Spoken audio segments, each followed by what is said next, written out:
অন্তরালে আসলে কি ঘটছে, কি চাইছে জামাত, কি চাইছে চরমোনাই, পাশাপাশি বিএনপি ইসলামিক জোট নিয়ে কি ভাবছে, তাদের দৃষ্টিটা কোথায়, কোন সিদ্ধান্তের উপর নির্ধারণ হলে বিএনপি লাভবান হবে, অথবা জামাত কোন সিদ্ধান্ত নিলে বিএনপি চাপে পড়তে পারে। এই রাজনৈতিক সমীকরণগুলো এখন দুর্দান্ত মাস্টার স্ট্রোকে চলছে। বলা হচ্ছে জামাত শেষ পর্যন্ত একটি মাস্টার স্ট্রোক খেলছে।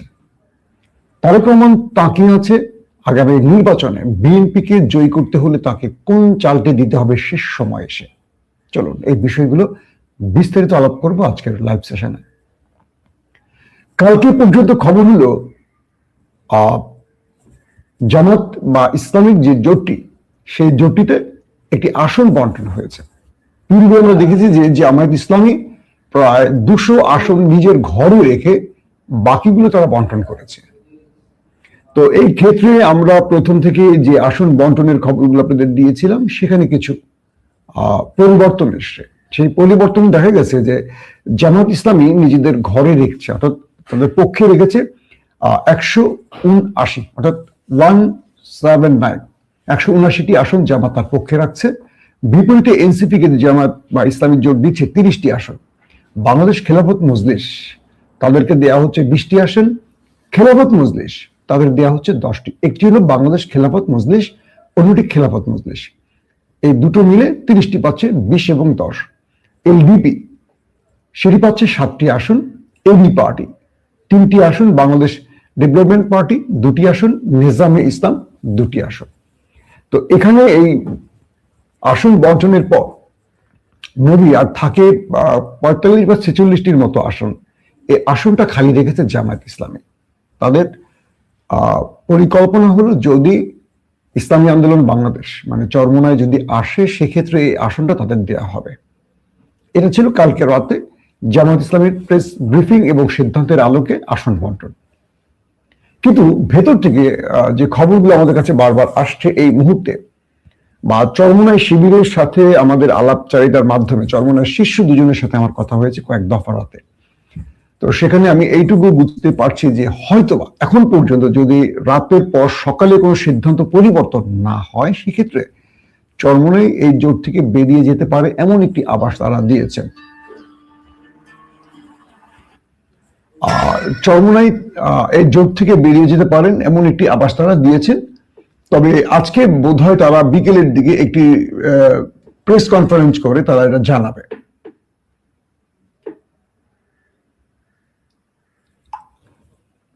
এখন বিষয়টা হলো যে যদি চরমোনাই জোট বেরিয়ে যায়, তাহলে কি হতে যাচ্ছে আগামী সময়গুলোতে, বা জামাত জোট কি কোনো রকম বড় চাপে পড়ে যাবে, এটা নিয়েও এখন বিভিন্নভাবে বিভিন্ন মহলে কথা হচ্ছে। প্রশ্ন করতে পারি জামাত ইসলামকে। আমি জামাতের একজন শীর্ষ নেতার সাথে কথা বললাম, তারা কি সিদ্ধান্ত নিচ্ছে যদি চরমোনাই বেরিয়ে যায়। জামাত বলছে তারা এই ইসলামিক জোটটাকে ধরে রাখার জন্য সর্বোচ্চ স্যাক্রিফাইস করার ইচ্ছা পোষণ করছে, এবং তারা বারবারই ইসলামী আন্দোলন এই জোটের সাথে কথা বলছে, জোটের বিভিন্ন দলের সাথে কথা বলছে। কালকে একটি গুরুত্বপূর্ণ বৈঠক হয়েছে, অনেকটা গোপনীয়তার সাথে বলা যায়, আবার অনেকটা বলা যায় রুদ্ধতার বৈঠক। সেখানে এনসিপি, এলডিপি, এবি পার্টি, জামাত ইসলাম এরা সবাই, মামুনুল হকের সকল গ্রুপগুলো বসছে। তো সেই গ্রুপে আমরা যতটুকু খবর পেয়েছিলাম যে চরমোনাই ছিল না, তারপরে তারা প্রেস কনফারেন্সটি করেছে। এখন প্রশ্ন হলো যে চরমোনাই জামাতে থাকলে এই জোটটি শক্তিশালী হবে বা জামাত লাভবান হবে, নাকি চরমোনাই বেরিয়ে গেলে বিএনপির লাভ হবে। এটারও যদি আমরা একটু হিসেব মেলাতে চাই, সেক্ষেত্রে যেটা বুঝতে পারি যে জামাতের মধ্যে একটা বড় গ্রুপ চাইছে তারা মানে চরমোনাই এই জোটে না থাকুক। কারণ চরমোনাই প্রথমে জামাতের কাছ থেকে 100 আসন চেয়েছে, এর পরবর্তী তারা 70 থেকে 80টি বা 80 থেকে 70টি আসন চেয়েছে। তারপরে তারা নেমেছিল 60টি আসনে। এখন পর্যন্ত তারা 60 আসনে বহাল রয়েছে। অর্থাৎ এই জোটে তারা থাকবে যদি জামাত তাদের শেষ পর্যন্ত 60টি আসন দেয়। আর জামাত সর্বোচ্চ প্রথমে তাদেরকে 30, 35, এরপর 40। কালকে প্রেস কনফারেন্সে বোঝা গেছে যে তারা 45 থেকে 46টি আসন সর্বোচ্চ দিতে পারে এই দলটিকে। এরপরে মোটামুটি চরমোনাই সিদ্ধান্ত নিয়েছে তারা একক নির্বাচন করতে পারে। আর এই মুহূর্তে চরমোনাই বিএনপি জোটে যাবে কি যাবে না এই প্রশ্নটিও আসছে না, কারণ বিএনপি এই ব্যাপারে কোনো আগ্রহ দেখাচ্ছে না। দুটো বিষয় খেয়াল করেন, চরমোনাই যদি জামাত জোটে থাকে সেক্ষেত্রে এটা সত্য কথা যে সারা দেশে 2 থেকে 3% ভোট বাড়বে। চরমোনাইয়ের ভোট সবচেয়ে বেশি রয়েছে বরিশালে। বরিশালে তাদের বলা হচ্ছে কয়েকটি জরিপে যে 6% ভোট আছে বা 7% ভোট আছে, কিন্তু বরিশালের বাইরে সারা দেশের যদি আমরা হিসেব কষি সেখানে 1.5% থেকে সর্বোচ্চ 3% ভোট চরমোনায় রয়েছে। তো বিএনপির বিরুদ্ধে যদি জামায়াতকে ক্ষমতায় যেতে হয়, বিভিন্ন নিরপেক্ষ সংস্থার যে জরিপ, সেই জরিপ বলছে যে জামাত ইসলামের ভোট রয়েছে, মানে সকল দলগুলোর যে পারসেপশন সে হিসেবে জামাতের ভোট রয়েছে 35 থেকে 37%, এবং এনসিপির যে জরিপটি এসছে সেখানে বলা হচ্ছে এনসিপির ভোট রয়েছে 7 থেকে 8%।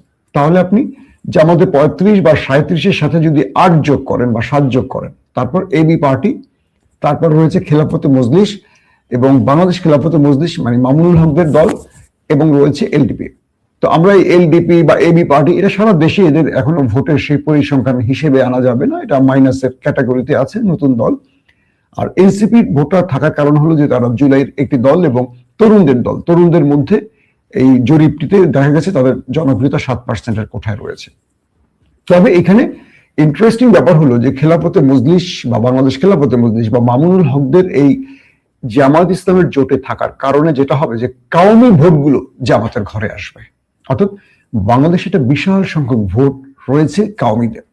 পাশাপাশি এই কাউমিরা যদি জামাতের বাইরে থাকতো, এরা জামাতের বিরুদ্ধে প্রচন্ড পরিমাণে প্রচারণা মানে উল্টো প্রচার চালাতো।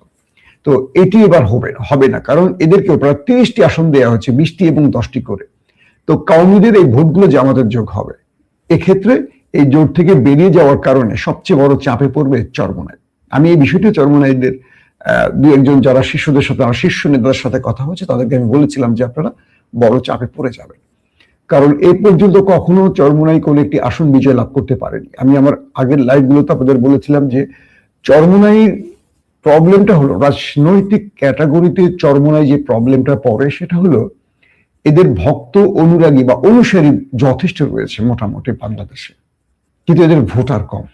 ভোটার কম মানে হলো যারা আওয়ামী লীগ করেন, জাতীয় পার্টি করেন বা যারা বিএনপি করেন, এরা মোটামুটি দিনের কাজে চরমোনাইয়ের মাহফিলে আসেন বা চরমোনাইয়ের অনুসারী হন। এরা শুধু ধর্মকে কেন্দ্র করে এই মানে কি বলবো চরমোনাই বা ইসলামী আন্দোলনের জোটে আসে, তারা মাহফিলে আসেন বা তারা যে দিনের খেদমত করেন বাংলাদেশের বিভিন্ন প্রান্তে।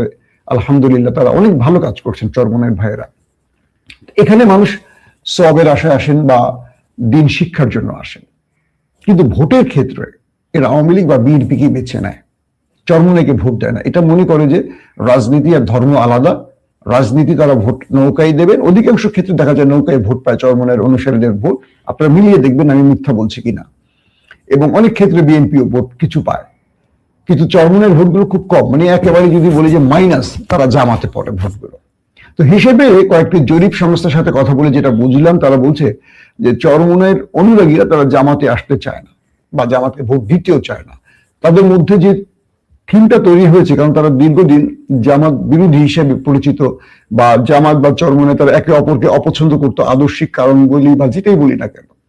তো চরমোনাইয়ের যেহেতু চেইন অফ কমান্ড জামাতের মতো স্ট্রং না, যেমন জামাতের কেন্দ্রীয় আমির যদি বলে দেয় বা ছাত্র শিবিরের কেন্দ্রীয় প্রেসিডেন্ট যদি বলে দেয় এটা টেকনাফ থেকে তেতুলিয়া এটাই হবে, ওটা আর হবে না। কিন্তু চরমোনাইয়ের আমরা দেখছি যে বরিশালের মতো জায়গায় যেখানে চরমোনাই খুব স্ট্রং, সেখানেও তারা কখনো একটা আসন দূরের কথা একটা পৌরসভার বিজয় জিততে পারে না। তাহলে ভোটগুলো কোথায় যায়, এত মানুষ কোথায় যায়? কারণ তারা ভোটের সময় ওই আওয়ামী লীগ বিএনপি কি বেছে নেয়। তো এখন যদি চরমোনাই জামাতের জোটে আসে, নিঃসন্দেহে ইসলামের খেদমত হবে একটি বাক্স, ইসলামের জন্য একটা শক্তিশালী প্ল্যাটফর্ম তৈরি হবে। কিন্তু চরমোনাই জামাতকে এটুকু আশ্বস্ত করতে পারবে যে তাদের সকল ভোট ইসলামিক জোটে পড়বে, নাকি এখান থেকে বিএনপি জামাতে ভাগ হয়ে যাবে, একটা ব্যাপার। তাহলে চরমোনাইকে জামাত যদি 50-60টি আসন দিয়ে দেয়, এই আসনগুলোর অনেক জায়গায় দেখা যাবে যে জামাত বিজয়ের সম্ভাবনা আছে, কিন্তু চরমোনাইয়ের সাথে কোয়ালিশনের জন্য বা জোটের জন্য এগুলো তাদেরকে দিতে হবে। দেওয়ার পরে দেখা যাবে যে এই আসনগুলোতে জামাতের ভোটে চরমোনাই হবে, কিন্তু চরমোনাই যে আসনগুলোতে জামাতকে ভোট দেওয়া উচিত চরমনায়ের লোকগুলো সেখানে ভোট দিল না, কারণ তাদের অনুসারীদের মধ্যে সেই মাইন্ডসেট আগে থেকে তৈরি আছে। আবার তারা নেতার নেতৃত্ব বা নির্দেশ খুব একটা মানবে না সাধারণ পিপল যারা চরমনায়। সেক্ষেত্রে জামাত আসল ছাড়লো, কিন্তু তারা তাদের ভোট যোগ করতে পারলো না। এটা জামাতের জন্য লস হবে। এটা কিন্তু বিশ্লেষণগুলো আসছে, আমি সেভাবে বলছি, একটু নিরপেক্ষ জায়গা থেকে চিন্তা করবেন। তো জামাতের মধ্যে একটি গ্রুপ বলছে যে চরমনাইকে এতগুলো আসন না দিয়ে জামাতকে ভিন্ন চিন্তা করা উচিত। তবে জামাতের কেন্দ্রীয় বা মজলিসে শুরা বলি বা যাদের নীতি নির্ধারণী যে ফোরামটা আছে, তারা বলছে যে না, আমরা একসাথে আন্দোলন করেছি 5 তারিখের পর, হাসিনা পতনের পর আমরা একটি বাক্সের জন্য সর্বশেষ চেষ্টাটা করে যাব। যেহেতু তারাও দিনের খেদমত করছে, আমরাও দিনের জন্য কাজ করছি, সো আমাদের চেষ্টা থাকবে যে আমরা একটি প্ল্যাটফর্ম থেকে এই কাজ নির্বাচনটি করব এবং আগামী দিনে দেশ গড়ার ক্ষেত্রে আমরা একটি প্ল্যাটফর্মে দেশকে গড়ব। সর্বশেষ সেজন্যই জামাত ইসলামী কালকে রাতে তাদের আসন বন্টনের ক্ষেত্রে কিছু আসন 40-45টির মতো আসন তারা বাদ দিয়ে ঘোষণা করেছে। এখন যদি এক্ষেত্রে শেষ পর্যন্ত আজকে যদি বিকেল 2টা-3টার মধ্যে বা বিকেলের মধ্যে চরমনায় ঘোষণা দিয়ে বসে জুমার নামাজের পর যে তারা ইসলামী জোটে থাকবে না, সেক্ষেত্রে জামাত 226টি আসনে নির্বাচন করবে। চরমনায় আসনগুলো জামাতের যোগ হবে। 75টির মতো আসন বোধহয় জামাত, বা 76টি আসন বোধহয়, 76, 75 বা 74 এরকম একটি, ধরেন 74টি আসনের মতো জামাত তার জোটকে দেবে। আর বিএনপি তার জোটকে দিচ্ছে মাত্র 10টি আসন। তো বিএনপির 290 আসনের বিপরীতে জামাত ইসলাম 226টি আসনে ফাইট করবে। পাশাপাশি ভোটের পারসেপশন গুলো যদি আমরা ওই যেটা প্রথমে বললাম যে বিএনপির কত পার্সেন্ট ভোট বা বিএনপির সাথে যারা জোট করছে তাদের কিন্তু ভোট পার্সেন্ট নাই, মাইনাসের ক্যাটাগরি। কিন্তু জামাত যাদেরকে পেয়েছে তাদের মোটামুটি একটা পারসেপশন আছে। আবার আন্দোলনে কেন্দ্র দখল, মারামারি বা একটা প্রেশার ক্রিয়েট তৈরি করা, এই ক্ষেত্রে বিএনপি তার জোটের যে মুখগুলো আছে তাদের ভূমিকা থাকবে না। বিএনপি এককভাবে ভূমিকা রাখতে হবে। জামাতের সঙ্গে এনসিপি আছে, যথেষ্ট পাওয়ারফুল একটি সংগঠন তাদের, হয়তো নতুন দল, কিন্তু তারা জুলাই আন্দোলনের পোস্টার বয় ছিল, মূল ফ্রেমে তারা ছিল, তারা একটা ভূমিকা রাখতে পারবে। এবং এনসিপির সাথে বলতে পারি আমাদের ইউনিট সরকারের একটা ভালো সম্পর্ক আছে, সেই ক্ষেত্রে এনসিপি একটা ভালো চাপ তৈরি করবে জামাতের পক্ষে। আবার কওমি গ্রুপটাকে মোটামুটি পেয়ে যাবে 80% বা 90% পেয়ে যাবে জামাত খেলাফত মজলিস খেলাফতের জন্য বা বামুনুল হকদের জন্য। এই জায়গায় একটা প্রেশার তৈরি করবে জামাত। কিন্তু পক্ষান্তরে বিএনপির জোটে সেই রকম কোনো স্ট্রং, নুরুল হক নূর বলি, কিবরিয়া বলি, হাবিজাবি যারা আছেন, এদের আসলে কোনো বাংলাদেশের রাজনৈতিকভাবে কোনো স্ট্রং ভ্যালুও নেই, গুরুত্বও নেই, এদের ভূমিকাও নেই। হয়তো বা নুরু কথা বলবে, নুরু তো এরশাদের মতো সকালে একটা বলে বিকালে একটা বলে, একে সেভাবে গুরুত্ব দেওয়া হয় না এখন আর। তো সবকিছু মিলে জোট থেকে যদি বেরিয়ে যায় চরমনাই, এটা তাদের ক্ষতি হবে। আমি এটাও বুঝিয়েছিলাম তাদের নেতাদের যে আপনারা বেরিয়ে যায় না। আবার আমার কেন যেন মনে হচ্ছে যে বিএনপিও চায় চরমনাই জামাত জোটে থাকুক, কারণ এতে জামাতের অসুবিধাটা বেশি হবে। এটা বিএনপি কয়েকজন বলছে যে আমরা চাই যে চরমনাই ওখানে থাকুক, কারণ যে আসনগুলোতে চরমনাই তার প্রার্থী দেবে, ধরেন 50টা আসন জামাত দিল চরমনাইকে কোয়ালিশনের জন্য, তো চরমনাইকে সাধারণভাবে এলিভেটেড লোকগুলো কি বেছে নিবে? এটা বিএনপি, আমার কথা বলছি না, আপনারা হয়তো বলবেন যে মাসুম এটা কি বললেন, আমি বিএনপির থিমটা বলছি, যারা বিএনপির নেতারা বলছেন যে জামাত মোটামুটি রাজনৈতিক ক্ষেত্রে একটু কোয়ালিটি আছে বা তারা রাস্তায় সেইভাবে একটা ভূমিকা রাখতে পেরেছে। চরমনাইয়ের ক্ষেত্রে আবার একটু ভিন্ন, তারা একটু বেশি কি বলবো ইসলামিক চিন্তা বা তারা একটু আধুনিক চিন্তা থেকে একটু বাইরের চিন্তাটা করে, যেটা বাংলাদেশের সব পিপল একসাথে অ্যাকসেপ্ট করবে না। যেমন শিবিরকে আমরা যদি দেখি ঢাকা ভার্সিটিতে বিজয় পেয়েছে, কিভাবে বিজয় পেয়েছে? সবার মন জয় করেছে, যে বোরকা পরে, যে বোরকা পরে না, যে ইসলাম মানে, যে ইসলাম মানে না, সবাই ভোট দিয়েছে। কিন্তু চরমনাইয়ের ক্ষেত্রে এটা হবে না। যারা ইসলাম মানে তারাই ভোট দিবে, যারা মানে না বা যারা পর্দা করে না বা যারা ইসলামের অনুশাসনের একটু বাইরে, তারা চরমনায় কোনো প্রার্থীকে ভোট দেবে না। এটাও মোটামুটি বোঝা যায়। কিন্তু জামাত হলে এই ভোটগুলো জামাত টেনে আনতে পারবে, কারণ এই পরীক্ষাটা মোটামুটি জামাত ইতিমধ্যে 5 তারিখের পর থেকে দিয়েছে এবং মানুষ এটাকে আস্থায় নিয়েছে। সবশেষে যে কথাটি বলবো যে এই জোটটি যদি ভেঙে যায়, জামাতের লাভ হবে, বিএনপি চাপে পড়বে এবং সবচেয়ে বেশি ক্ষতি হবে চরমনাই এককভাবে নির্বাচন করলে একটি আসনও পাবে না যদি কোনো জোটে না থাকে। মোটামুটি ধরে রাখেন চরমনাইকে রাজনৈতিকভাবে সংসদে যেতে গেলে রাজনীতির অনেক কৌশলে মানে বিজয় লাভ করতে হবে, যে কৌশলটি গত 5 তারিখের পর জামাত বিএনপিকে কঠিন টাফ টাইম দিয়েছে। আপনারা দেখেছেন যে বিএনপির মতো একটি দল যারা 3বার ক্ষমতায় ছিল, সেই দলটি জামাতের সাথে ন্যারেটিভ তৈরি থেকে শুরু করে প্রত্যেকটা খেলার হেরে গেছে। একটি বিশ্ববিদ্যালয় 5 তারিখের পর একটি বিশ্ববিদ্যালয় বিএনপি বা ছাত্রদল বিজয় লাভ করতে পারেনি, পক্ষান্তরে সবগুলো জামাত শিবির নিয়ে গেছে। জামাতের এই মাস্টারের স্ট্রোকটি বোঝার উপায় নেই। জামাত কি আসলে চাইছে চরমনে থাকুক না চলে যায়? তারা বাইরে দেখাচ্ছে থাকুক, কিন্তু ভেতরে তাদের অনেক নেতা খুশি চলে গেলে। এই যে বিষয়গুলো, এই বিষয়গুলো নিয়ে আসলে ঠিক বুঝে উঠতে পারছি না জামাত কি চাইছে। জামাত চাইছে কি আর বলছে কি এটাও বোঝা খুব কঠিন। তবে জামাতের আমির বা জামাতের নায়েবে আমির তারা বলেছেন তারা চাইছেন চরমনাই তাদের সাথে থাকুক এবং ইসলামী শক্তিগুলো একসাথে থাকুক। এখন আমরা সবশেষ যে কথাটি বলতে পারি, আগামী নির্বাচনে 226টি আসন যদি জামাত নেয়, অর্থাৎ চরমনায় আজকে যেটা বললাম বেরিয়ে যায় জামাত জোট থেকে, তাহলে 226টি আসন পাবে জামাত। এবং এই 226টি আসনে বিএনপি কড়া ফাইট দিতে হবে জামাতকে, কঠিন ফাইট দিতে হবে। কারণ জামাত তার আসনগুলোকে ধরে রাখার জন্য বিএনপিকে প্রত্যেকটা ক্ষেত্রে টাফ টাইম দেবে। এখন আমরা যদি ধরে নেই যে বিএনপি কেন্দ্র দখল নিয়ে নেবে প্রশাসনিকভাবে, এটাও পারবে না। কারণ প্রশাসনিকভাবে বাংলাদেশের বিভিন্ন ক্ষেত্রে আমরা দেখেছি বিএনপির পাশাপাশি জামাত শিবিরও কঠিন জায়গায় বসে গেছে, যদিও জামাত শিবির সেখানে নিজেকে প্রকাশ করে না।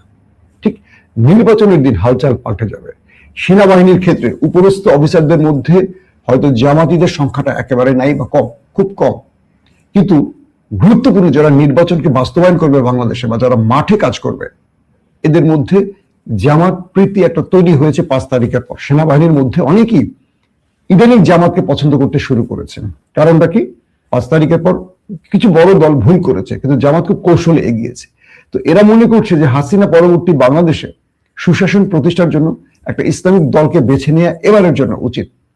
আবার যখন তারেক রহমান বাংলাদেশে পা রেখেছেন, তখন হিসেবটা আবার একটু এলোমেলো হয়ে গেছে। কারণ তুমুল জনপ্রিয় বিএনপি বা জিয়াউর রহমান বা বেগম জিয়ার সন্তান তারেক রহমান রাজনীতিতে বাংলাদেশে পা রাখায় আবারও বলা যাচ্ছে যে রাজনীতির পারদ ওঠানামা করছে।